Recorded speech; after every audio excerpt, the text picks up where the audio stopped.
And welcome back to another episode of the Still Curtain podcast. I'm your host, Tommy Jaggi, editor of StillCurtain.com. Joining me today is co-host Shayne Kubas, contributor for Still Curtain. We are so excited for Steelers football this week. Meaningful game action against the Cincinnati Bengals. According to an article from Michelle, this is the first time the Steelers have played the Bengals in a season opener. So that's kind of interesting, being a division rival like that. I know we get the Browns a lot to start off, but getting the Bengals this time, tough matchup on the road against a team that swept us last year. And we'll talk a lot about that today. We're going to break it down, all the details of that matchup. But first, I want to talk about the Steelers depth chart. The Steelers released their first official depth chart of the 2022 season. And there were a few little hiccups on there, to say the least. Wouldn't you say? Yeah, a little bit. Yeah, there's a couple question marks that we still see from kind of our perspective, but one in particular we kind of want to start with, and that would be the quarterback situation that came out and was kind of confusing. So we'll talk about that a little bit. Yeah, let's start with that right now. The Steelers on their first depth chart, unsurprisingly, Mitch Trubisky was the starting quarterback. I think everybody and their mother predicted that based on the amount that the Steelers paid Trubisky, getting first-teamer reps all through the summer, playing in as well as the preseason. There was no other quarterback that took the first-team reps with the Steelers in the preseason. It was all Trubisky. So no surprise there.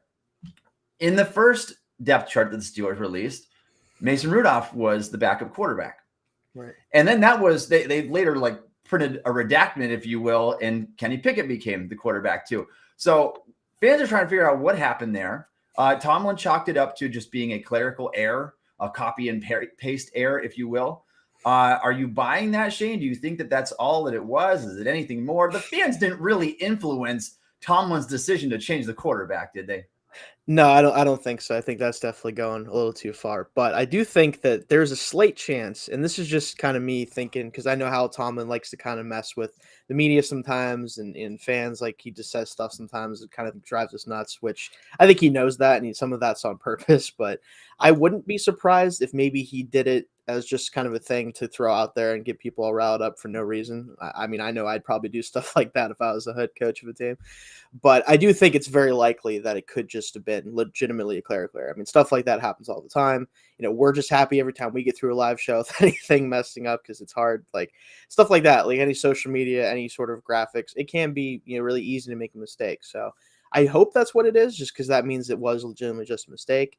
But a part of me does think maybe there was something, screwy going on there a little bit. Yeah, I know that Coach Tomlin hasn't always been the most open and honest, particularly when it comes to disclosing injury information. He was fine for that back in 2019. Yeah. And so it wouldn't shock me if there was something else to it, but I'm going to believe him. I'm going to take his word for him on this one, chalk it up to a clerical error. I could have seen a scenario, though, where Rudolph was indeed the number 2 quarterback behind Trubisky. And it makes sense from certain perspectives. I think that Pickett is the better player, and I think that he should be that guy. But my thought was, if Trubisky goes down with an injury in the middle of the game, are the Steelers going to feel more comfortable with the rookie, or are they going to feel more comfortable with the 5-year vet to jump in there and finish the game out? And then if Trubisky's injury lingers, to give him a clean slate, starting with a full week of practice to prepare for the next team. So that's kind of how I was viewing things. I thought there was a chance that that Pickett could kind of get shelved for now and be the guy that doesn't dress on game day until an injury occurs or until the Steelers are ready to make that switch. So it wasn't shocking. I wasn't shocked to see Rudolph on number 2 on the depth chart initially. However, the Steelers decided to make that switch again for whichever reason, whether it be error or otherwise. And Pickett's going to be that guy, which I'm pleased with. I want Pickett to be that person. I just thought there was a chance that it could have been Rudolph. So that's kind of how I was thinking about that from the beginning. Let's look at some of the other depth chart notes here before we start talking about the Steelers. Bengals preview. Jaylen Warren, running back 2. I know you and I are both pleased with that. So Shayne, I'll let you go first. Yeah, I mean, this to me is the only decision to make with RB2 because we know what Snell is, right? We've talked about it at length on here the past couple of weeks. Like, he's a good special teams player. He really is. And he's an experienced guy. Tomlin likes him. But he can't be the guy who comes in first off the bench running back. And We were hoping that maybe McFarland could be part of this rotation too, but right now that's not the case.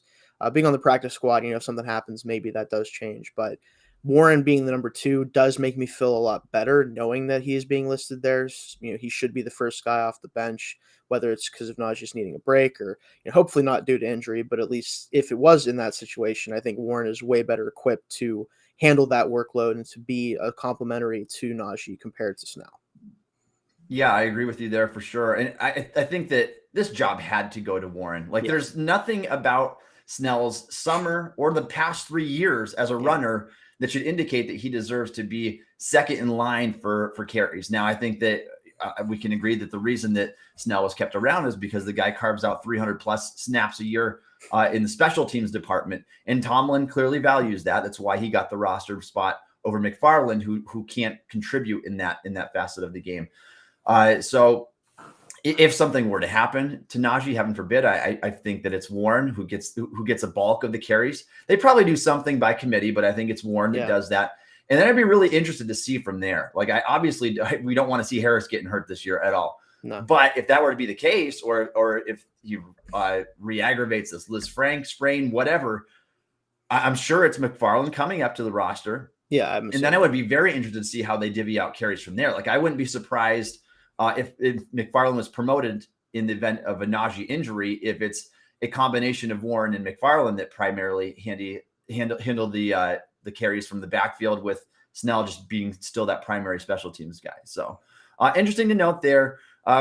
Shane and I last week, we voiced our opinion, what we thought about the running backs. I was a little bit disappointed to see McFarland not make the final cut, especially considering he averaged 5.7 yards per carry during the preseason.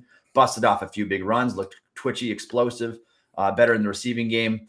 And so McFarland is on the practice squad at this point, but we can be at least encouraged by Jaylen Warren, the undrafted rookie, getting the nod as running back number 2. And I would expect him from the very first game to be at least carve out a few carries. What do you say, like 3 to 5 carries in week 1? I hope so, because we don't want, especially with Harris still seemingly nursing that foot a little bit. And with Liz Frank, it's so iffy. Like, you don't want that to go poorly, obviously. I hope that especially if they have the opportunity. Now, that might be kind of the problem, is if we do have a chance to be in this game, it's probably going to be at the end. They're still going to be fighting probably. So he's probably going to have to play more than maybe I'd like him to with that injury. But I'm assuming, obviously, at some point they're going to give him a little bit of a break now that they have a guy who has more of a skill set similar to his, in the sense of being a tough runner and can find extra yards when need be. Yeah, and obviously, the more that we can take away from Najee's touch and give him to somebody else, that's what we want to see. It's just, are the Steelers going to be able to afford to do that? Is the gap between Najee and Warren still going to be significant enough that they're going to pound Najee with the 95% plus workload, right? And then only turn to somebody in the event of an injury. So let's hope that they can carve that out there. Another change that from the depth chart that we want to talk about is with the offensive tackle position. And this one's kind of interesting. The Steelers cut Trent Scott. They do bring him back to the final 53-man roster after they stash a few guys on IR. I'm not a Trent Scott fan. I don't think that this guy is very good. He's been around the league for 4 years, but his tape is unspectacular. Having said that, it's still the lesser of two evils to me. Like, we couldn't go into the season with Jesse Davis being the lone swing tackle on the team. Jesse Davis is a guy I feel is best as a guard. And so what it looks like in the Steelers depth chart is Trent Scott is going to back up Deon Moore at left tackle. Jesse Davis is going to back up Chukwuma Okorafor at right tackle. I can live with that. I just don't like it. I'm not crazy about it. Shane, what do you think? I think the problem ultimately is we've seen Jesse Davis as a tackle in this league. He has plenty of starts at that position for the Dolphins, especially. Like, we know that his tape there has been very subpar. And that's why, and you mentioned it, like, I think his best chance to be like a replacement level starter, at least, or a guy that isn't going to kill you if he has to come in for significant snaps, would be as a guard. And his tape is still not great at guard when he's played it, but it's still better than a tackle, and it doesn't impact the game as badly. So him being the second right tackle, I mean, Okorafor has always been pretty solid, and he doesn't really get hurt badly, so I'm not too worried about that part of it. But Trent Scott is left tackle too. I mean, obviously Dan Moore's struggled, but he's still a better player than Scott is at this point. And I really think Scott's here more too, and we talked about it last week, kind of help these guys along with what Meyer's trying to teach them, the new O-line coach. Like, That's what I think his biggest role is going to be, is hopefully helping the guys who are starting move along a little bit better. And if he can bring that, I'm okay with it still, but I'd rather him not obviously have to come into the game if we can avoid it. Oh yeah, like we said this last week, I know too. But you think the offensive line is bad now? You just wait until an injury happens, because you do not want to see Trent Scott or Jesse Davis on the field at any point, really. So No. I was kind of surprised to see that Davis wasn't listed as a backup guard. I know that he's primarily been a tackle, but I feel like that is his best position. That's where his best tape comes from. And having said that, Kendrick Green is now the only backup guard on the team. That's a little bit concerning to me, considering what we saw from Kendrick Green this summer. Like, the film was just, it was unrosterable, really. I mean, I don't know if there's another way to put it. I don't think that if he wasn't a third round pick, if it wasn't a high draft choice and an investment by the team, I don't think there's any way that this guy would have made the team based on how he played this summer, particularly in all 3 preseason games. It was really rough. And so another thing to note here with Kendrick Green is, yes, he was splitting reps at left guard with Kevin Dotson throughout the summer, and he played there fully for a few weeks when Dotson was injured. But this guy has not taken an NFL snap in the summer or otherwise at right guard. And so James Daniels goes down. You are putting a guy who not only struggled at left guard, a place that the team tried to play him, put him back in his original position, but this guy hasn't taken a snap at right guard. So how comfortable would you feel with him in there if there were to be an injury at right guard? I mean, especially at right guard, but either spot. I mean, we've talked about it at length. He just right now isn't an NFL caliber player. I don't know if he ever really will be. I guess the Steelers kept him because they're hoping that he can still develop at least into a guy who can play if need be, but he hasn't shown that yet. And for me, if right guard, especially if Daniels does go down, I think you have to go to Davis for that spot. I don't think you can afford to put Green in there without having the reps, because he's already had to transition to guard in the NFL now on the left side, making it just that more harder on him by moving him up to the opposite side. I can't imagine that helps, right? And he's already struggling as it is. I think that they would need to go to Davis in that situation. Will they? It seems like not, but that's what I think would ultimately happen, especially if it was like a multi-week situation. Yeah, one more position I want to talk about on the depth chart before we move on to the Steelers-Bengals game is the cornerback position. On the Steelers' official depth chart, the first one they released this year prior to the start of the season, Cam Sutton was listed as the right cornerback with Arthur Millette as the nickel cornerback. And they have Levi Wallace as the first backup at right cornerback behind Cam Sutton. Well, Ahkello Witherspoon is the left cornerback. I think that we saw that coming, replacing Joe Hayden this year in that facet. Are you concerned at all about the way the Steelers have this depth chart listed? Is it just a formality thing? Like, I really want to know, because the Steelers are going to be playing a ton of nickel this year. I would much rather have Ahkello Witherspoon, Levi Wallace on the outside with Sutton playing the slot, rather than Witherspoon and Sutton on the outside with Millette in the slot. I don't know what you think about that. I think for sure that the way they have it listed is a little bit concerning, simply because of what it would mean theoretically if Millette is the true starting nickelback, because to me, Sutton is a better player in the slot in general. So I want to see him play there in nickel as much as possible. But also, I do think that Wallace is a quality NFL corner. He's a really good number 2 corner. He's been that for the Bills for a while now. And I think he could play that role for us. And for him not to be on the field in nickel as the right cornerback, I think would be a mistake, where especially if you're in true passing situations, right? Maybe Millette does play in the nickel, obviously, in like early downs, or if you want to bring a blitzer off the edge, if you want to do certain things like that, then yeah, he can play snaps in the nickel. But especially third down, money downs, like we want to have your 3 best guys out there. That's going to be Sutton in the slot and with the other guys on the outside. I mean, that's how they have to do it, I think. And I do ultimately think they'll get there, even if maybe it's not quite that way to start off. Yeah, when it comes to like run support, blitzing, the physicality part of the game, Millette he was like right there, like with Mike Hilton. For sure. Like he's very good at that.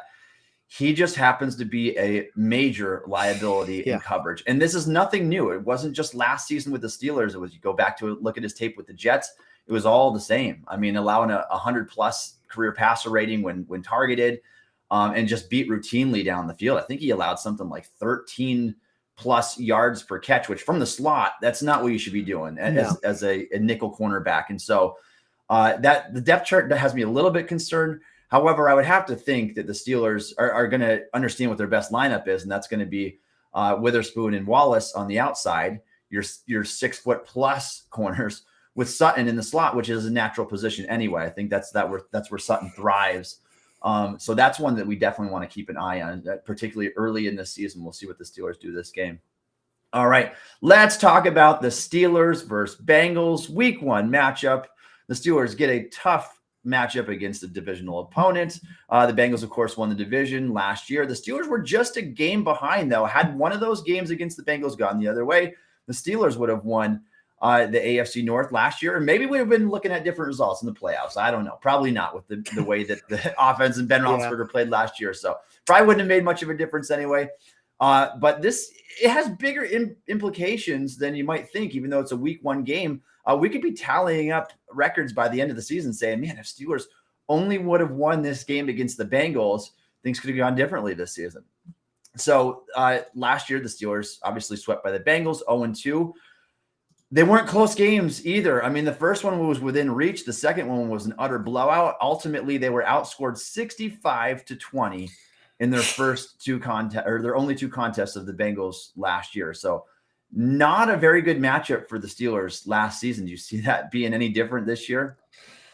I like to think that we're better equipped to especially keep the ball on offense and at least actually score a little bit to put some pressure on them, because that was the issue last year is we didn't threaten them on defense. Like, they didn't have to worry about our offense coming out and going blow for blow with them. And I still think, obviously, looking at this team, clearly the Bengals have more talent on offense and then they have a better quarterback at this point.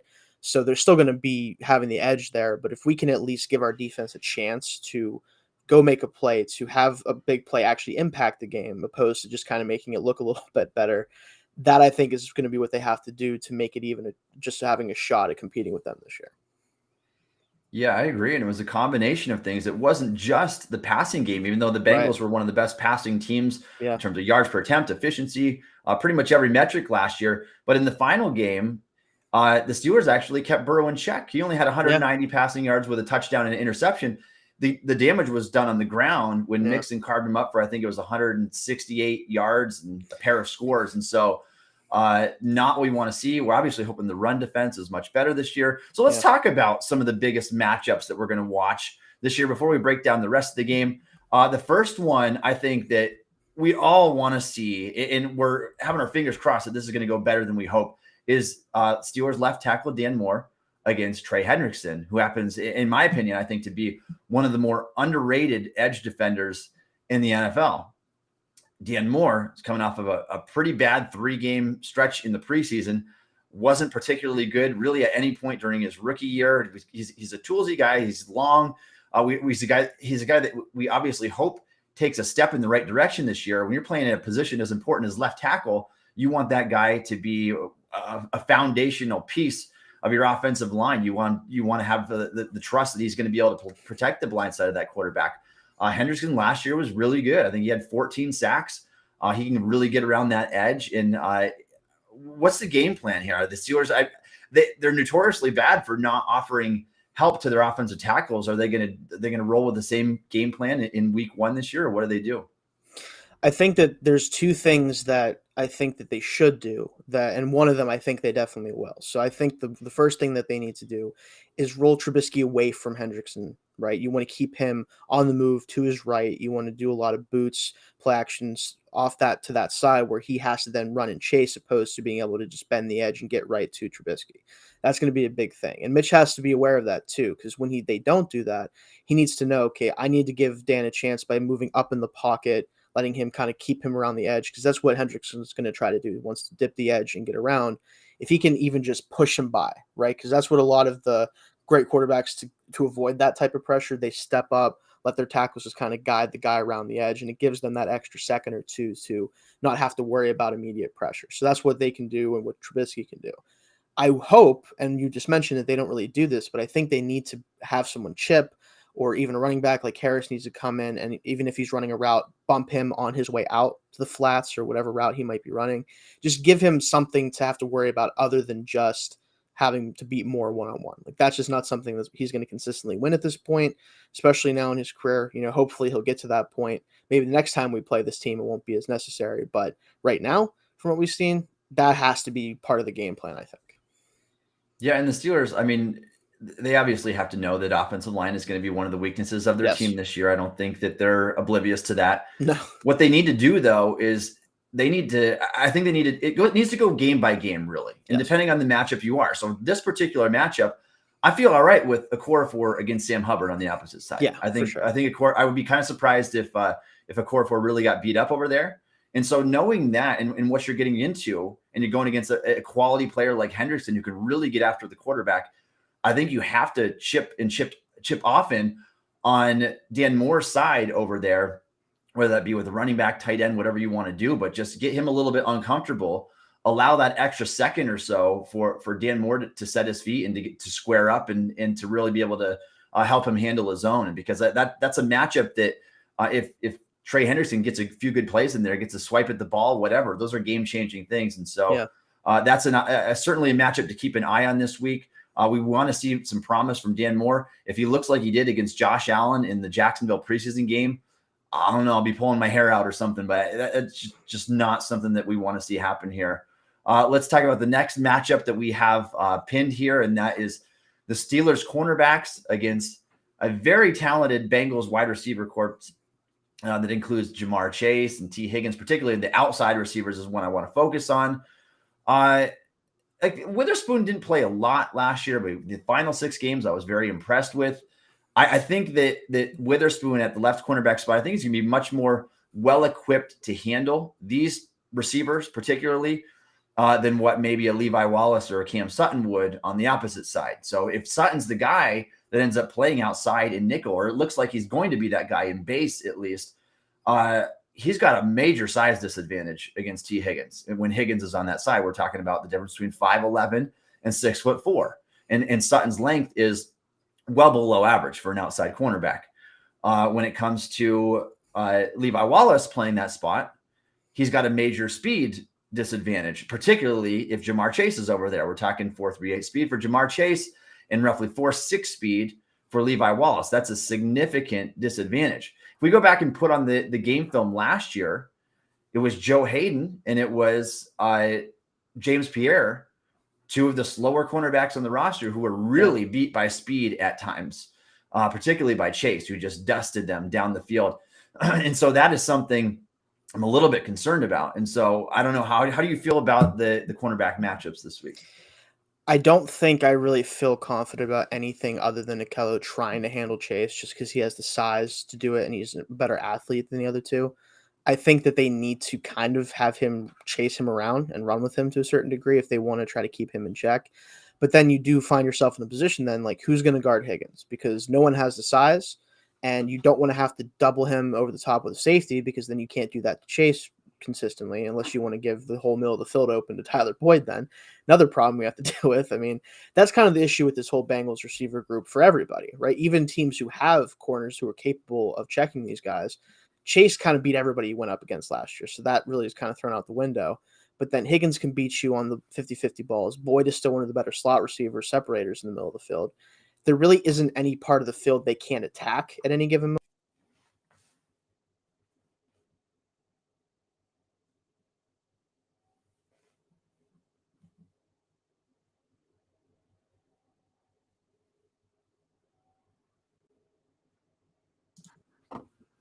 All right. I think we lost you there. Did we lose me for a second there? There you go. You're good. My bad. I'm not sure where I left off when you guys lost me, but that's all right. Let me take over for a second. How should the Steelers play this when it comes to the cornerback position? Because we've seen it. They got beat often last year, and I can see the same happening again. What would be a better game plan going into this?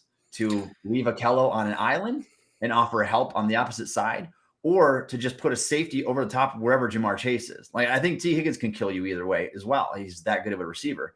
But how would you play this if you were the Steelers?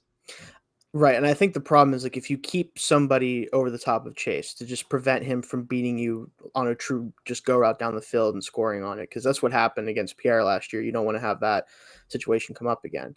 You do kind of have to put a safety over him, but then again, Higgins in a one-on-one situation against any of the corners we have, even Akello, because he's still not quite as big as him, it's going to be a mismatch every time. Burrow can't abuse that if he wants to. So I think maybe letting Akello try to see if he can check Chase one-on-one to start the game, see if he can keep him in check and let everyone else kind of help on Higgins and Boyd.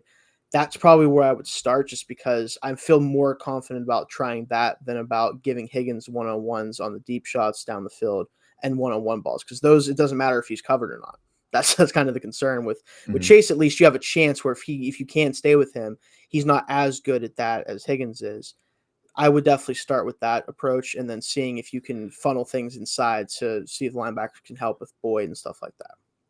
Yeah, it'll be interesting to see what their approach ultimately ends up being for that. But Steelers, like, they're not really a team that moves their corners around. Like they kind of plant them there, and then that's where they are. Yeah. And so I do think that that Witherspoon has the size, length, athletic traits that you want to see. I just don't know if that's something that the team would be open to, is flopping sides. And so I think you're probably looking at a scenario where they just try to offer additional help. I can see a lot of cover 2 being played in this game, and whether or not that will be enough, who knows? Because they'll still be able to, there's still weaknesses in that. They can still expose the sidelines and corner routes. And so it'll be interesting to see how they play that. If they are to do that, then hopefully the running game can do their part. It's something they weren't able to do last year and slow down the Joe Mixon in that rushing offense. All right, let's look at one more matchup for this game, and that is TJ Watt against La'el Collins. I mean, Watt kind of just had his way last year with the Bengals. I'm not sure if that'll be the case this year. I really think that when Collins plays and he's healthy, I think he's one of the better right tackles in the league. And so there's a few of those in our division now with Collins and Jack Conklin. And so I think that should put up a bigger fight there. It'll be interesting to see what the Bengals do. Like, is their game plan going to be, and I think which everybody's game plan should be, try to take TJ Watt out of the game, double the guy, get rid of him because he's the best player on the team. But if he can't generate pressure in this game, the Steelers are going to have an issue. If they let Joe Burrow just sit back there and get comfortable. What do you think? I think what they really should do, especially because now the tackle isn't as big of a deal on the right side, it's not as big of a liability for them. This is still a new offensive line trying to gel together. They have to throw stunts at them, confuse them, try to get somebody free up the middle. Maybe that's Devin Bush. Just let him blitz. That way he can't really mess anything else up, maybe. That type of thing, right? Because if they can get some interesting blitz packages, or they can stunt guys and get TJ off the edge free, or even Highsmith, whoever it might be, that's, I think, going to be the best way to attack them while they're still not used to playing with each other constantly like they aren't right now. Yep. So that's just another one to watch there. I mean, if Watt has a big game, I feel pretty confident that maybe the Steelers could pull off the upset they did in week 1 last year against a talented Buffalo Bills team. And Watt had a monster game there as well. So there's another one to keep your eye on. All right. If you are a fan of the Pittsburgh Steelers and you would like to support the Steel Curtain podcast, please consider subscribing to the Steel Curtain podcast on YouTube.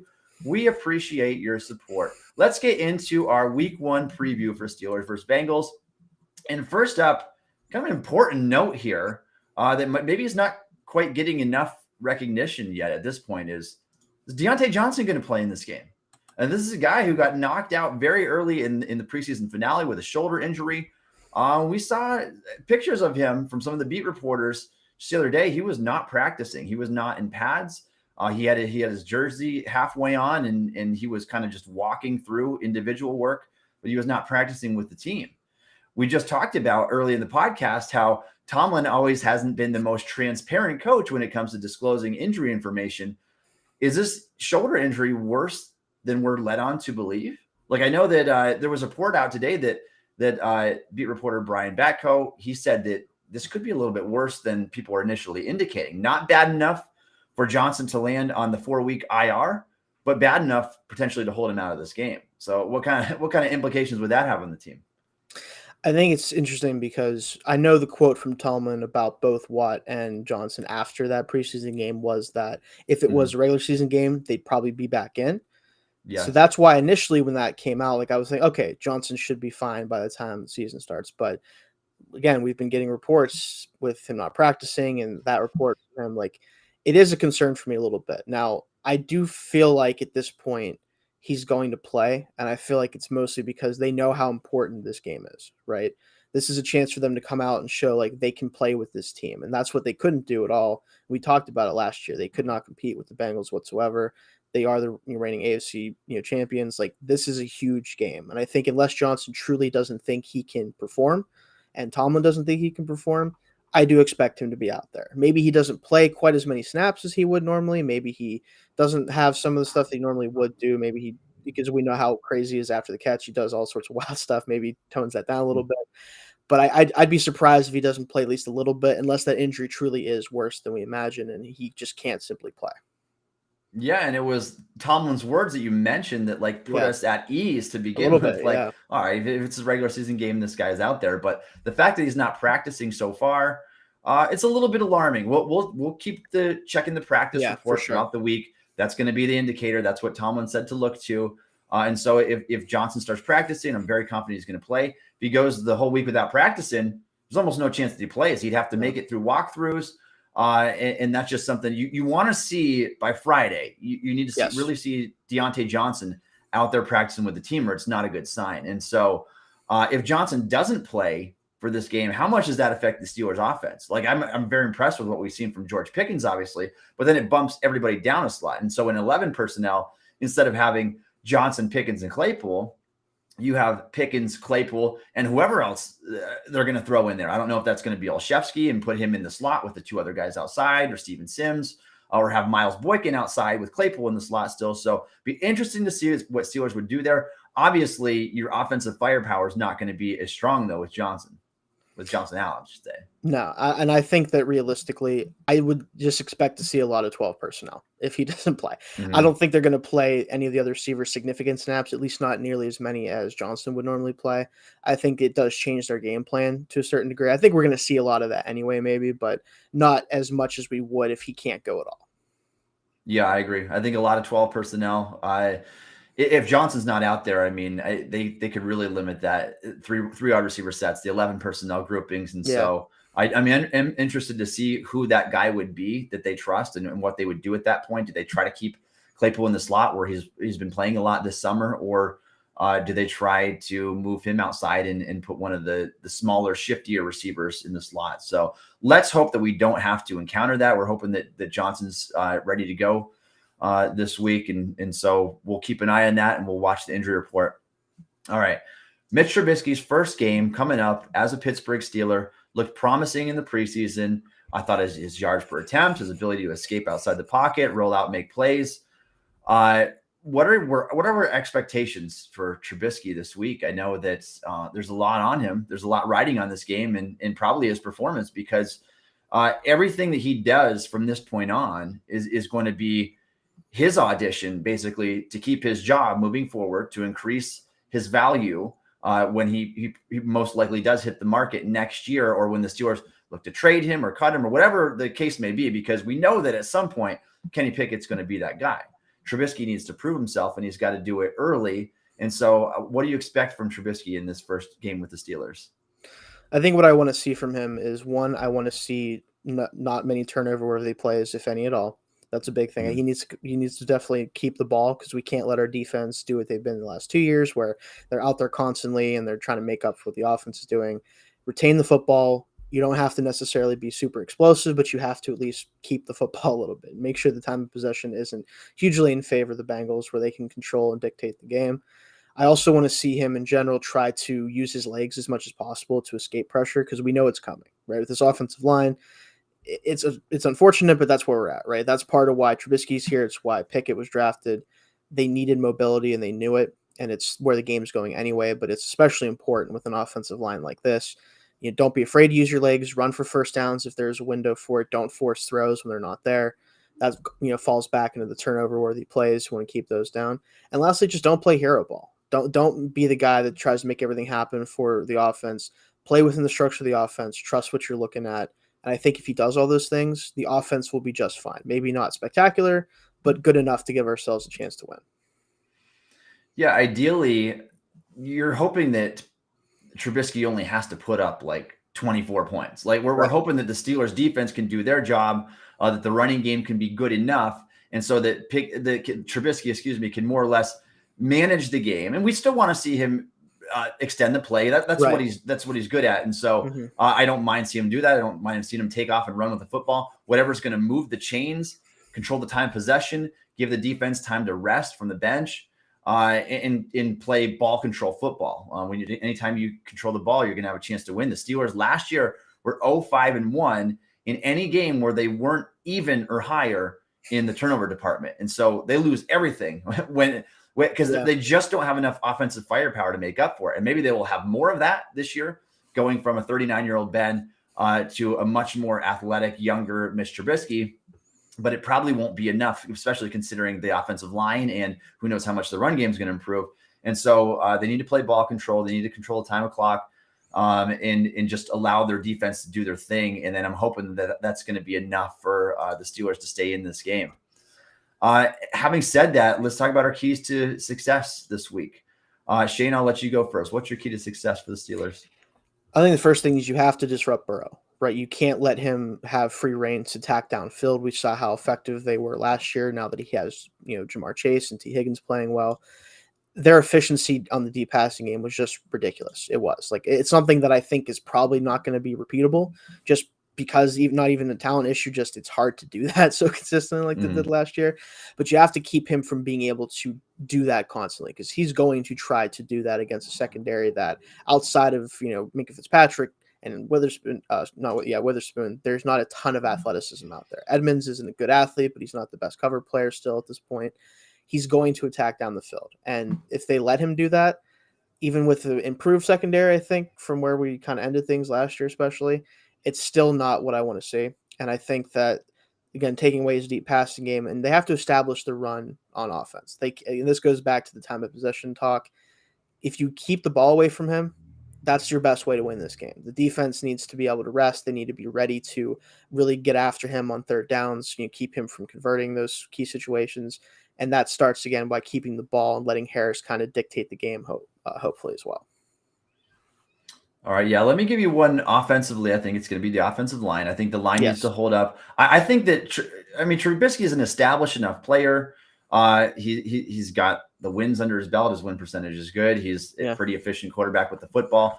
I think that he can go in there and he can be a quarterback that at least leads you to some level of success. But that offensive line has to be able to hold up. It doesn't have to be perfect. They do need to give him a pocket and a window to throw the football. If that can't happen, then everything offensively is going to go poorly this game. And so the offensive line is key to success. We already picked on Dan Moore a little bit.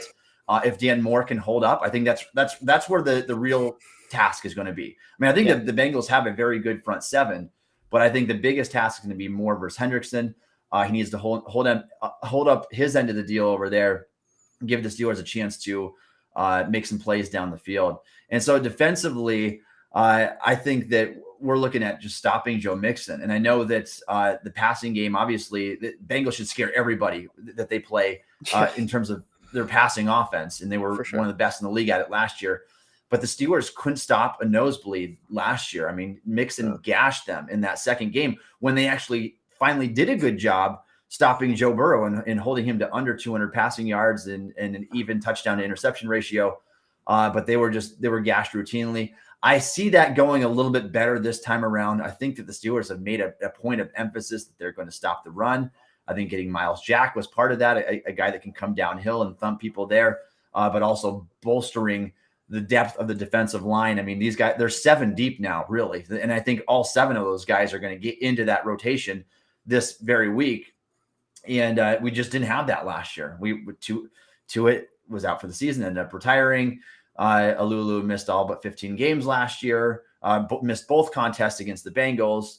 And so the depth just wasn't there at all. I think that their run defense looks much better this time around. And I think it's going to have to in order for Steelers to have a chance in this game. All right, let's look at our biggest X factor for this week. Shane, who do you have as the X factor for the Steelers? It's kind of an easy pick, but it has to be the quarterback, right? Like Trubisky's the X factor for me. He's a new starter. This is the first opening, other than due to injury or suspension, unfortunately, in the past. He's the first week 1 starter that has not been Ben Roethlisberger in quite a long time for the Steelers, right? It's different. It's new. And it still probably going to feel very weird, even though we've known it's been happening for a long time. how he plays and how he establishes himself as the quarterback for the Steelers this game is going to dictate how his season goes, and probably to a certain degree, at least for part of how this season goes for the Steelers in general, right? Because if he comes out and if he beats the Bengals, if he plays really well, if he looks the part as a starting quarterback, and he can keep doing that for multiple weeks, we might not see Pickett until either he falls off or the season might be out for us as far as playoffs if that happens. If he plays very poorly and he can't get the offense moving at all, he might not get many more chances to go out there and do that before Pickett comes out there. So it's going to be really big for him, but also for the direction of our season in general. Yeah, I agree. It's definitely a tone setter for like Trubisky and how the rest of the season could kind of go here. So we'll get a really good feel for that, I think, after week one. And week one could be fluky anyway. Yes. But I do think this is an important game for Trubisky. I want to go against the grain a little bit here. Part of me wants to say Trubisky. I want to say Dan Moore. I want to even say like Devin Bush. Don't be a liability in coverage as well. But I'm going to say the Steelers' right cornerback position, whoever that ends up being. We're pretty confident it's going to be Cam Sutton in base defense at least, but it could be Levi Wallace in nickel. But I'm a little bit worried about that. And not that Akella Witherspoon is just like this savior of the defense or anything that way. I think that he's a solid player. I just think that he matches up much better against these particular wide receivers because of his length and because of his speed. The Bengals have Jamar Chase. They have T. Higgins, arguably the two best, the best receiving duo in the NFL right now. And so when you do have big size advantages and disadvantages and big speed disadvantages on the outside in a player like Cam Sutton or in a player like Levi Wallace, that's concerning to me because we saw how badly James Pierre and Joe Hayden have gotten beaten up in the past by similar matchups. I mean, you look at the Chiefs game last year. Joe Hayden in 2 games against the Chiefs allowed a perfect passer rating. I think that largely has to do with just his lack of speed at this age, particularly. Now, Wallace is still a better athlete than that, but he's a guy that entered the league running a 4.6. Yeah. And so if he gets matched up against Jamar Chase, who runs in the 4.3s, it's just that's a matchup that you need to offer help on that side. I can see a scenario where the Bengals get 2 or 3 or 4 huge chunk plays and ends up really killing the Steelers. And so I'm going to say the biggest X factor is whoever primarily plays that right cornerback spot, whether that be Sutton, Levi Wallace, or a combination of both. But I think that they're really going to have to do their best to hold up there. And the Steelers defense is going to have to offer some help over there. All right, we got one more thing for you here before we sign off for today, and that is our game predictions. Shane, go ahead and give me your score for this game. Who do you have winning? So unfortunately, I have the Bengals. We have to pick them, right? Like we know where they're at versus where we're at right now. I do think that a upset is less or more likely than maybe people think. I mean, it's a week 1 game. We already did it last year to the Bills. But I do see us losing 28-24 is the score I'm going with. I think both offenses play relatively well. Nothing too spectacular on either side, but I think the Bengals, get it done. We have a chance to kind of go down the field and maybe win, but we just can't get it done. That's what I think ultimately happens. Yeah, I mean, it's what all the experts are predicting, and it's unfortunately what I'm going to go with as well. And I want to be optimistic. I want to think the Steelers have a chance. And like you said, we know they did it last year. They upset the Bills and they spanked them pretty good in that week 1. I think they only allowed 16 points to Buffalo. That could happen, but it's hard not to take the Bengals in this contest with it.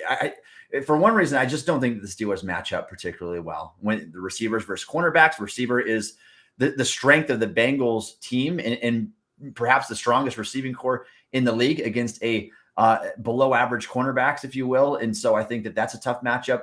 Last year, Steelers run defense was worse in the league, and the Bengals were just able to chew them up in that department. I do think, like I said, I think the Steelers are a little bit better there this year. Hopefully a lot better. We want to see them nowhere near 32nd in run defenses in terms of total yardage allowed, yards allowed per attempt, and they were last in both of those departments. And so I just don't think this is a great matchup. I think that Burrow is that type of quarterback where he is that accurate with that much anticipation and ball placement. He can put the ball wherever he wants. He can pick on whoever he wants, basically, in the Steelers secondary. And so I'm hoping for better results. But I do have the Bengals winning this contest as well with a final score of 24-20. So we'll see how things shape out this week. All right. Thank you for joining us today on the show. You can follow Shayne on Twitter at Shayne Kubas. You can follow me on Twitter at Tommy Jaggi.